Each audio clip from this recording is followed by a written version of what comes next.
အားလုံးပဲမင်္ဂလာပါကျွန်တော် Water Blog Channel ကနေပြီးတော့ပြန်လည်ကြိုဆိုလိုက်ပါတယ်။အားကြောင့်ဒီအပိုင်းမှာကျွန်တော်ဘာကြောင့်ပြောရမလဲဆိုလို့ရှိရင်ကျွန်တော်ကဒီ position ပေါ့နော် position အကြောင်းကိုကျွန်တော်ကစပြီးတော့ပြောရမှာပေါ့နော်။အဲ့တော့ဒီ CSS မှာကျွန်တော် position နဲ့လုပ်ဘယ်လိုလုပ်လဲဆိုတဲ့အကြောင်းကိုကျွန်တော်ပြပေးသွားမှာဖြစ်ပါတယ်။အဲ့တော့ကျွန်တော်ရဲ့ video ကိုစလိုက်ကြအောင်။အားကြောင့်ထုံးစံတိုင်းပဲကျွန်တော်ကဒီမှာ position.html ဆိုပြီးကျွန်တော်ခေါ်မယ်။ပြီးလို့ရှိရင်ကျွန်တော်က html file ဆိုပြီးကျွန်တော်ရိုက်ထည့်မယ်။ပြီးလို့ရှိရင်ကျွန်တော်ဒီမှာ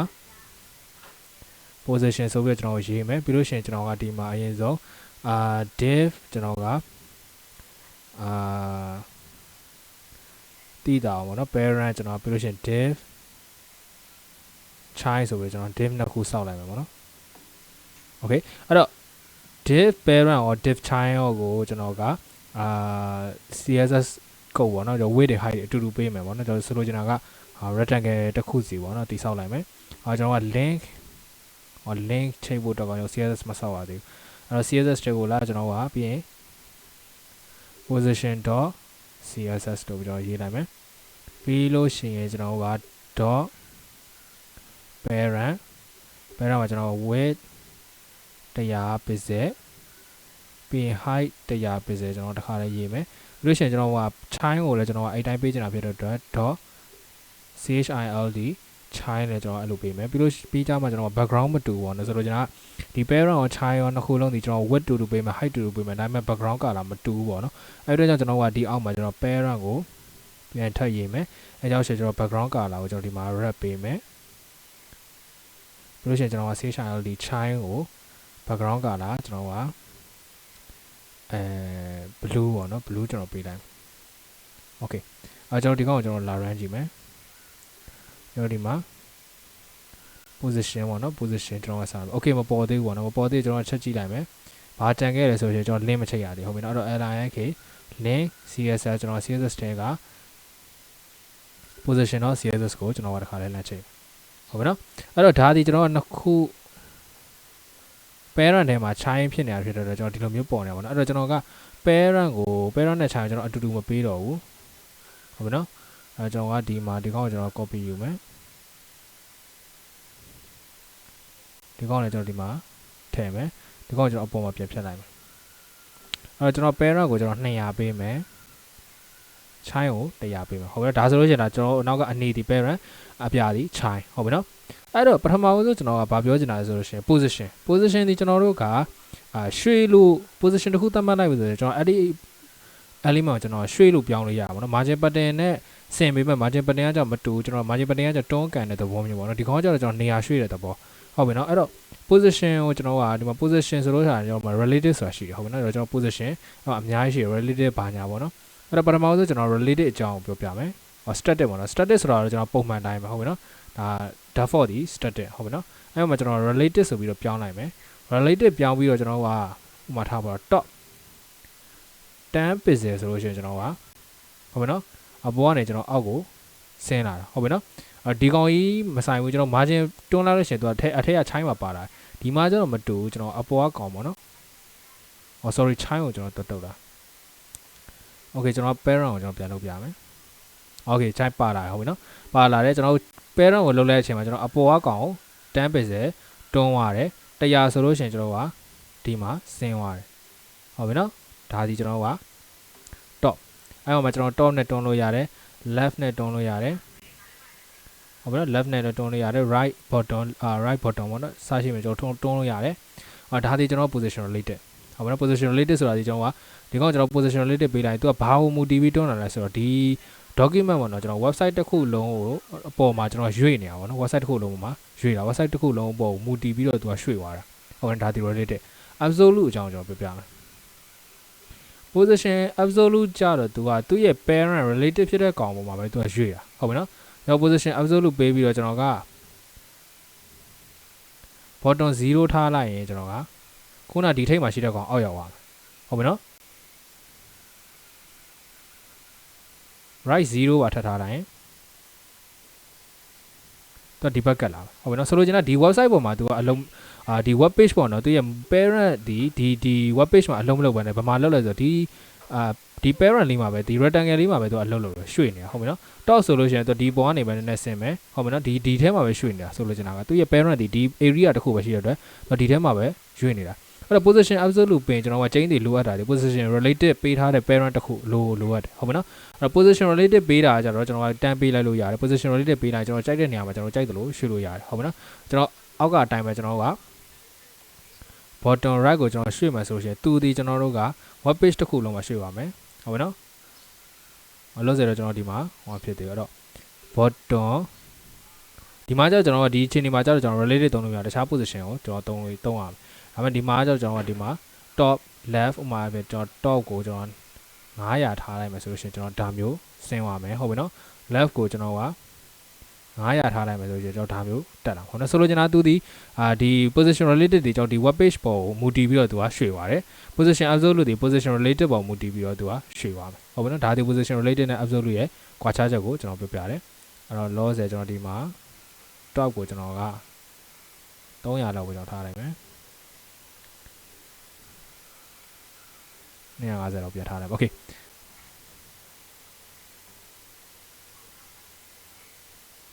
ဟုတ်ပြီနော်ကျွန်တော်ဒါဒီလိုမျိုးလေးထားလိုက်โอเค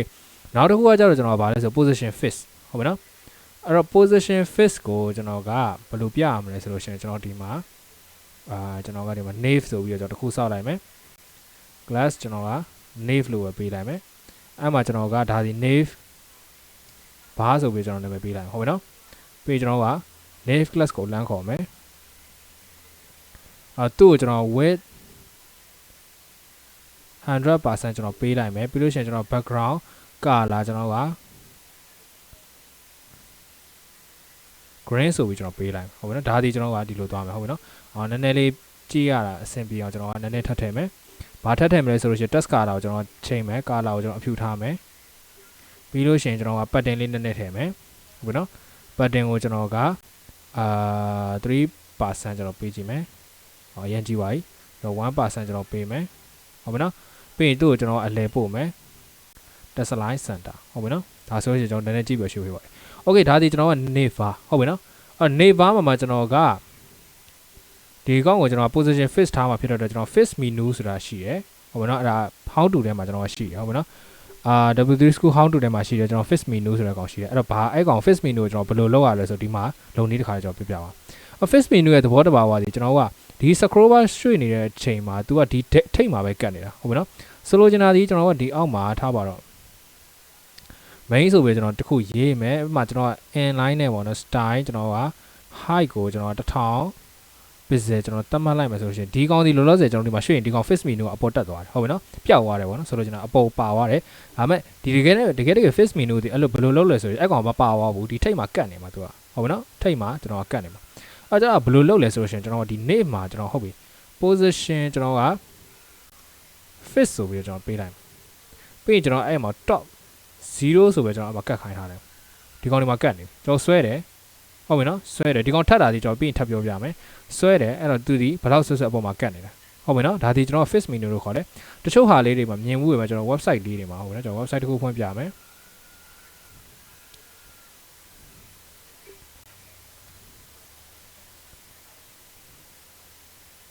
ထားပါတော့မင်္ဂလာဖြစ်နေမင်္ဂလာမန္တလေးဒီထဲမှာရှိမလားတော့မသိဘူး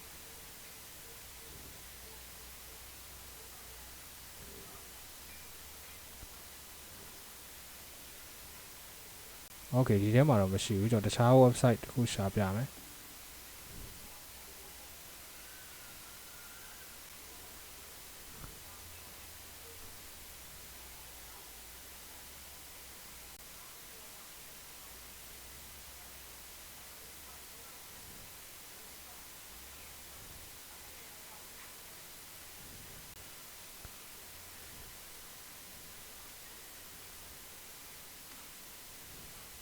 ထားပါတော့ဒီမှာရှိလောက်မှထင်တယ်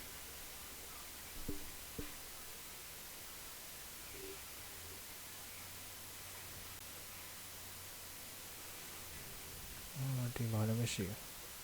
မတပါဒါ face menu ရဲ့သဘောတဘာဒီလိုမျိုးเนาะမတက်နေတာအမှန်ဒီကောင်အခုဒီကောင်ဆွဲလိုက်တယ်ကျွန်တော်ဒီအပေါ်အကောင်လေးပါသွားတာလေအဲ့ဒါလည်းရှိသေးတယ်အဲ့ဒါလည်း position တစ်ခုရှိတယ်အဲ့ကောင်ကျ sticky လို့ခေါ်တယ်ဟုတ်ပြီเนาะ အမကျွန်တော်ပြခြင်းတဲ့ဟာကလောလောဆယ်ဒါဒီ sticky လို့ခေါ်တယ်အပေါ်ကကောင်ကတော့တက်သွားတယ်ဒါပေမဲ့ဒီကောင်တစ်ခုပဲကြံခဲ့တာဒီ sticky နေပါလို့ခေါ်တယ်ဟုတ်ပြီနော်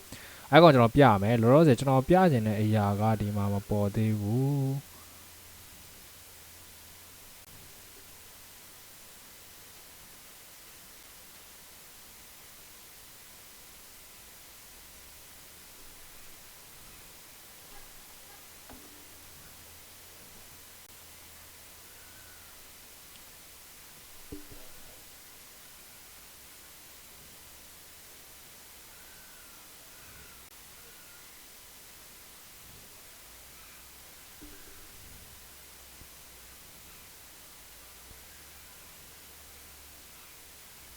Okay.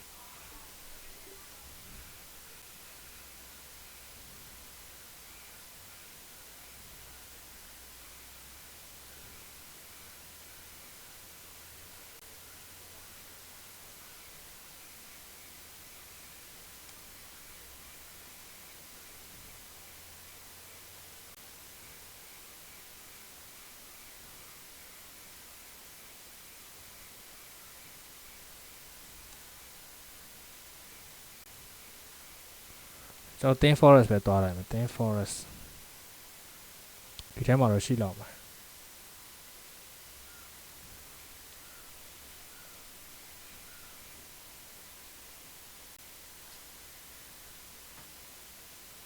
ဒါလေး live review တခုပဲ thin forest ဆိုတာတော့ဒီ website ပေါ့နော် website design တွေအကုန်လုံးသူစုပေးထားတဲ့နေရာရောင်းဝယ်တဲ့နေရာပေါ့နော်ချိန်ပေးပြီးတော့ကျွန်တော်ကဒီထဲမှာ design လေးတွေလေ့လာလို့ရအောင်သူများဘယ်လိုဆွဲထားလဲပေါ့နော်ကိုကျွမ်းကျင်တယ်ဆိုလို့ရှိရင်ကျွန်တော်ကို design လေးတွေကျွန်တော်ကတင်ရောင်းလို့ရပါပေါ့နော်ဒါဆိုတာသူများဆွဲထားတဲ့ဟာ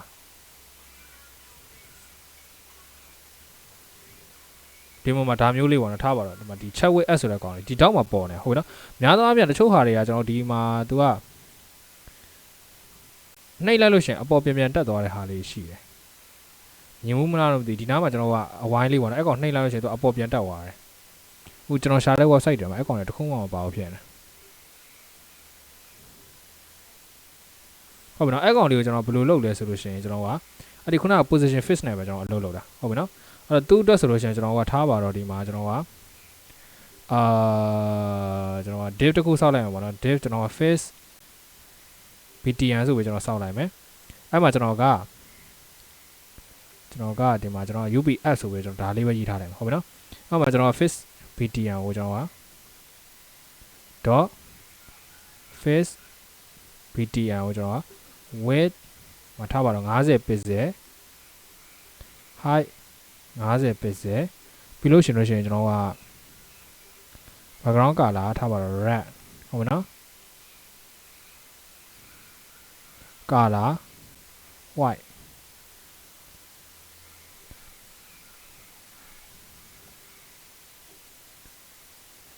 အဲ့ဒီမှာ data မျိုးလို့ပြောကြတော့ဒီလိုမျိုးလေးဒီကောင်လေးကိုပြောတာနှိမ့်လိုက်သူအပေါ်ပြတ်တက်သွားတယ်အဲ့ဒီ button ကိုကျွန်တော်ရှာနေဟုတ်နော်အဲ့ဒီကောင်လေးကိုကျွန်တော်ပြောတာအဲ့တော့အဲ့ကောင်လေးကိုကျွန်တော်ဘယ်လိုလုပ်လဲဆိုလို့ရှိရင်ဟုတ်ပြီနော်ဒီမှာဆိုကျွန်တော် button ဒီလိုဒီအောက်မှာရောက်နေတယ် okay color white ပြီးကျွန်တော် border radius ကိုကျွန်တော် 50% ကျွန်တော်ထားလိုက်မယ်ပြီးတော့ကျွန်တော်အဲ့ဒီကောင်ကိုကျွန်တော်က position ခုနကကျွန်တော်ပြော fix ပေးလိုက်မယ်ပြီးရင်ကျွန်တော်က bottom ပေါ့နော် bottom ကျွန်တော်က 20 pixel ထားလိုက်မယ် bottom 20 pixel ဆိုတာက top 20 pixel ဆိုကျွန်တော်အပေါ်ကတွက်တာ bottom 20 pixel ဆိုအောက်ကတွက်မှာအောက်က0အောက်ဆုံးက0 1 2 3 4 5 6အဲ့လိုတက်သွားမှာဟုတ်ပြီနော်ပြီးရင်ကျွန်တော် right ဆိုတာညာဘက်ကတွက်တာ20 pixel ကျွန်တော်ထားလိုက်မယ်ရောက်ချင်ကျွန်တော်ဒီမှာ ubs ဆိုပေါ့ပဲဟုတ်ပြီနော်အလဲရောက်ချင်တော့ကျွန်တော်က line height ကျွန်တော်တစ်ခုပေးလိုက်50 pixel ပြီး text align center line height 50 pixel line height ကတော့ရှေ့မှာကျွန်တော်သင်ပြီးပါပြီ50 pixel ဘာလို့ပေးလဲဆိုအလဲရောက်ချင်တော့ဟုတ်ပြီနော်အဲ့တော့ line height အလဲရောက်ချင်တဲ့နေရာမျိုးမှာပေးချင်တယ်ဆိုရင် line height ရဲ့ value ဒီ height ရဲ့ value နဲ့တူနေရမယ်အဲကြောင့်ရှေ့တော့ဒီလိုမျိုးအလဲရောက်သွားတယ်ဟုတ်ပြီနော်ဒါကတော့ trick ပေါ့နော်ဒါတော့ trick တစ်မျိုးပေါ့ဟိုလိုကြီး formula လိုမျိုးတော့မဟုတ်ဘူးပေါ့နော် formula လိုမျိုးကကျတော့ line height ဒီတစ်ကြောင်းနဲ့တစ်ကြောင်းကြောင်းအကွာဝေးကို line height လို့ခေါ်တယ်ဒါပေမဲ့ဒီမှာကျတော့ trick အရာဒီကျွန်တော်ကဒီပေးထားတဲ့ height ပေါ့နော် width height အတွက်မှာကျွန်တော် vertical alignment ပေါ့နော် vertical alignment center ရောက်ချင်ကျွန်တော်အဲ line height ကိုပေးလို့ရတယ် line height ရဲ့ value ဒီကျွန်တော်ကသူပေးထားတဲ့ height ရဲ့ value နဲ့တူရင်ကျွန်တော်အလဲအလို့ရောက်တယ်ဟုတ်ပြီနော် ဒါမျိုးလေးပေါ့နော်ကျွန်တော်ဒီလိုဘယ်လောက်ဆက်သူကဒီမှာရှိနေတာအဲ့ဒါဒီကျွန်တော် position fix နဲ့ဒီလိုရေးထားတာဟုတ်ပြီနော်ဒါဒီကျွန်တော် position fix အဲ့တော့နောက်တစ်ခုဒီကျွန်တော်ကဘာပြောချင်လဲဆိုရင် sticky နေပါဟုတ်ပြီနော်အဲ့ sticky နေပါဒီခုနကျွန်တော်Manchester United website မှာဆိုတွေ့လိမ့်မယ် sticky နေပါရေးသွားတဲ့ဟာမျိုးအဲ့တော့ကျွန်တော်ဒီမှာ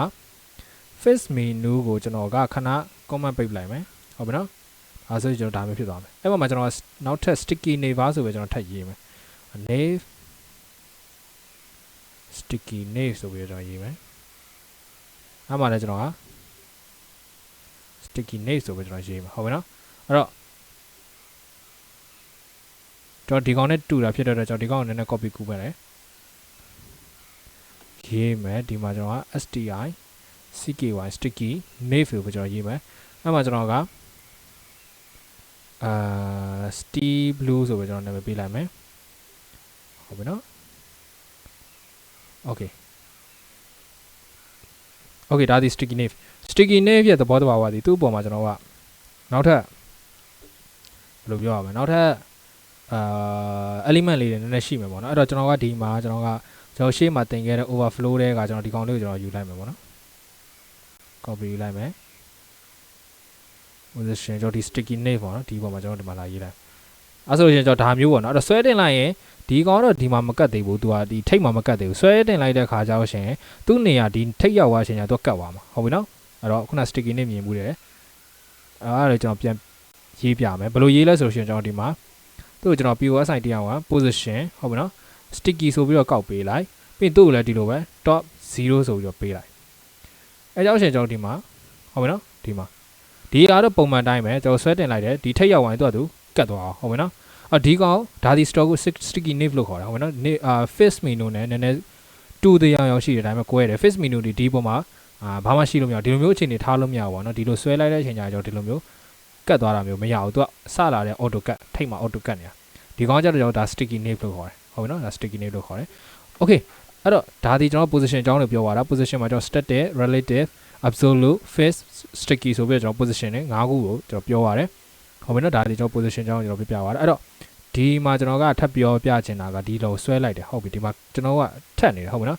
အဲ့တော့ရိုးတန်းနေကျွန်တော်ကဒီ sticky nave ကဒီကောင်ရဲ့အပေါ်မှာရှိရမှာအခုကဒီကောင်က sticky nave ရဲ့အပေါ်ရောက်နေဒါကြီးကမဖြစ်သင့်ဘူးပေါ့နော်ကျွန်တော် menu bar ဆိုလို့ရှိရင် menu အုပ်အောင်ဟုတ်ပြီနော်အဲ့တော့ကျွန်တော်ဘယ်လိုပြင်မလဲဆိုလို့ရှိရင်ဒါ position related absolute ဒီ position ပေါ့နော်ဒီက position သုံးတဲ့အခါကျွန်တော်ကအဲ့ကောင်အသုံးဝင်တယ်ဘာလဲဆိုလို့ရှိရင် z index လို့ခေါ်တယ်အဲ့တော့ထပ်တာနှစ်ခုမှာကျွန်တော်ကနှစ်ခုလုံး z index နဲ့ပေးရမယ်အဲ့တော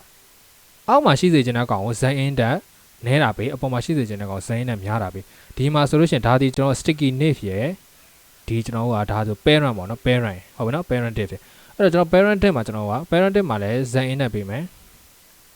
z index ပေါ့နော် z index လို့ခေါ်တယ် z index ပေးမယ်ပြီးတော့ sticky nave မှာလည်းကျွန်တော်က z index ပေးမယ်ဟုတ်ပြီနော်ပြီးရင် fix menu ပေါ့နော်ဒါခုနကျွန်တော်ရှိရ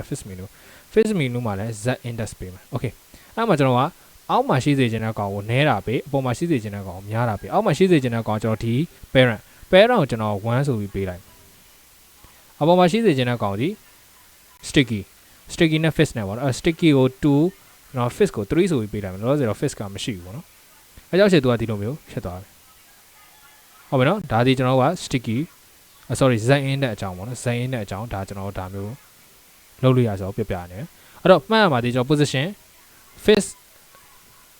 sorry position ကျွန်တော်က static ရယ် related ရယ် absolute ရယ် fix ရယ် sticky ရယ်၅မျိုးတင်သွားတယ်ပြီးလို့ရှိရင်ကျွန်တော်က z in တဲ့အကြောင်းမှာကျွန်တော်ပြပြသွားတယ်ဟုတ်ပြီနော် z in တဲ့ကျွန်တော်ဘယ်လိုပေးရလဲကျွန်တော်ပြပြတစ်ခေါက်ပြန်ပြောပြရင်အောက်မှာထားစေချင်တဲ့အကောင်ကိုအောက်မှာထားစေချင်တဲ့အကောင်ကို z in တဲ့နဲတာပေးအပေါ်မှာထားစေချင်တဲ့အကောင်ကို z in တဲ့များတာပေးဟုတ်ပြီနော်နောက်ပိုင်းမှာကျွန်တော်ပုံတစ်ခုနဲ့တစ်ခုထပ်တာမျိုးဥပမာအားဖြင့်ကျွန်တော်ခုနမင်္ဂလာမန္တလေးပေါ့နော်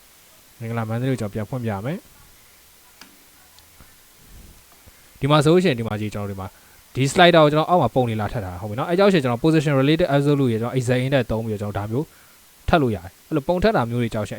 z index တွေဘာတွေအသုံးဝင်တယ် position related absolute တွေအရင်သုံးဝင်တယ်ဟုတ်ပြီနော်မသုံးတဲ့ရင်လည်းကျွန်တော်ကကြောင်တော်တော်ပျောက်တယ်ဒီကောင်ကဒီ position နဲ့ z index ကဟုတ်ပြီနော်အဲ့တော့ position အကြောင်းကတော့ဒီလောက်ပါပဲအဲ့တော့ဒီဗီဒီယိုမှာဒီ position အကြောင်းကျွန်တော်ပြပြပါတယ်ဒီဗီဒီယိုကဒီလောက်ပါပဲအားလုံးကိုကျေးဇူးအများကြီးတင်ပါတယ်နောက်ဗီဒီယိုမှာကျွန်တော်ကနောက်ထပ်သင်ခန်းစာတွေကျွန်တော်ဆက်ပြီးတော့ပြပြပါအားလုံးကျေးဇူးအများကြီးတင်ပါတယ် web development channel ပါ